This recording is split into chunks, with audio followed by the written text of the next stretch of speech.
Assalamualaikum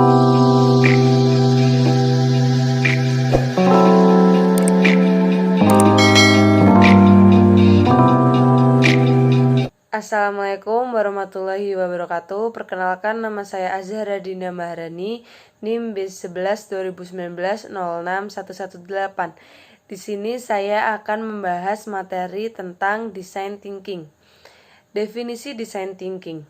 Design thinking adalah pendekatan yang berpusat pada manusia untuk inovasi yang dihasilkan desainer untuk mengintegrasikan kebutuhan orang, teknologi yang memungkinkan, dan persyaratan-persyaratan untuk kesuksesan bisnis. Menurut Carlis Burnett, design thinking adalah suatu proses pemikiran kreatif dan kritis yang memungkinkan informasi dan ide-ide diorganisir, keputusan dibuat, situasi ditingkatkan, dan pengetahuan diperoleh. Manfaat dari design thinking yaitu yang pertama, membantu mendapatkan pemahaman yang mendalam tentang kebutuhan dan keinginan pelanggan atau user yang tidak terpenuhi.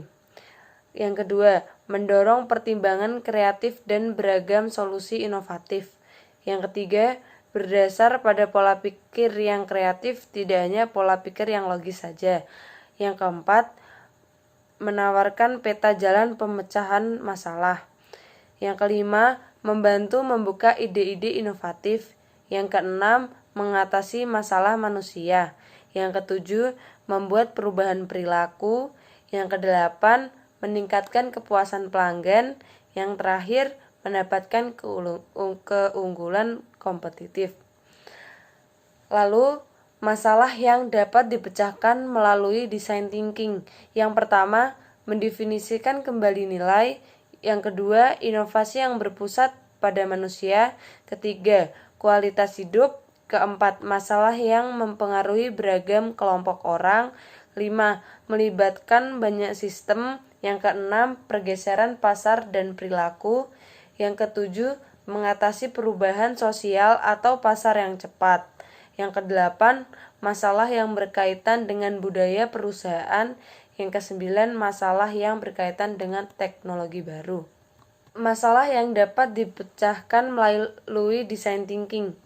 Yang pertama, menciptakan kembali model bisnis. Yang kedua, mengatasi perubahan cepat dalam masyarakat. Yang ketiga, kompleksitas tantangan sosial yang belum terpecahkan. Yang keempat, skenario yang melibatkan tim multidisiplin. Yang kelima, inisiatif kewirausahaan. Yang keenam, kemajuan pendidikan. Yang ketujuh, terobosan medis. Yang kedelapan, inspirasi. Yang terakhir, masalah yang tidak bisa diselesaikan oleh data. Pola pikir tradisional. Kita memiliki masalah ini. Ayo kita segera diskusikan dan rumuskan solusi-solusinya. Lalu, kita bisa teknologi ini. Kita bisa pakai untuk apa? Yang terakhir, pesaing kita meluncur produk X. Bagaimana kita bisa meluncurkan X secepatnya? Lalu, pola pikir design thinker. Memikirkan user dahulu, bertanya pertanyaan yang benar mengenai apa yang diinginkan user, percaya mampu membuat sketsa, komitmen untuk mengeksplorasi, prototipe untuk dites dan evaluasi. Sekian dari saya. Wassalamualaikum warahmatullahi wabarakatuh.